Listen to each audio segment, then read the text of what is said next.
இன்றைக்கி நம்ம துவாதசி சாப்பிடும்போது பார்க்க போகிறோம்.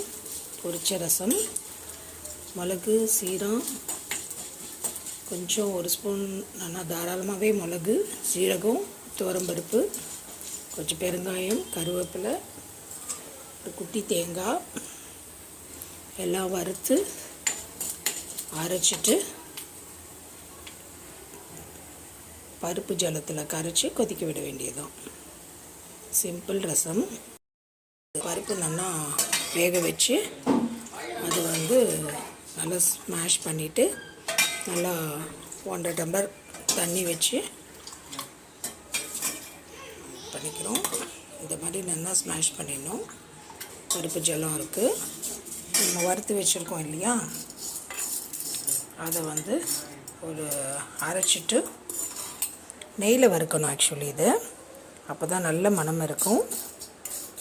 ஒரே ஒரு குட்டி மிளகா போட்டிருக்கேன், கொஞ்சம் கருவேப்பிலை, மிளகு, ஜீரகம், துவரம்பருப்பு, இதான் இன்க்ரீடியன்ஸ்.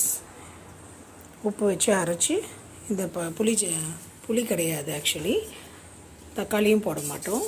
அதுதான் துவாதசி தளிகை. இந்த பருப்பு ஜலத்தில் மிக்ஸ் பண்ணி கொதிக்க விட வேண்டியதான்.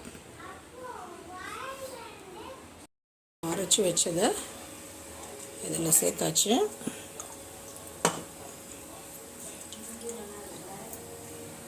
மிக்ஸி அலம்பி அதையும் குத்திடுறோம். நல்லா நேரக்காக இருந்தால் தான் கொதிக்கச்சு கெட்டியாக போயிடும்.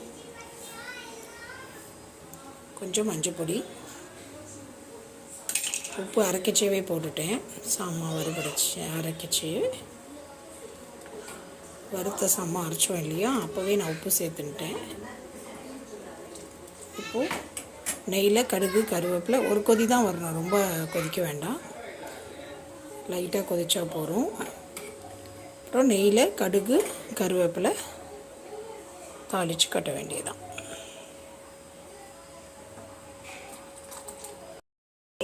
இந்த மாதிரி நரைச்சி வந்தோடனே ஆஃப் பண்ணிட வேண்டியதுதான். இப்போ கடுகு, கருவேப்பிலை, ரோம்பாரி இருக்கும், அதை இதில் சேர்க்கணும்.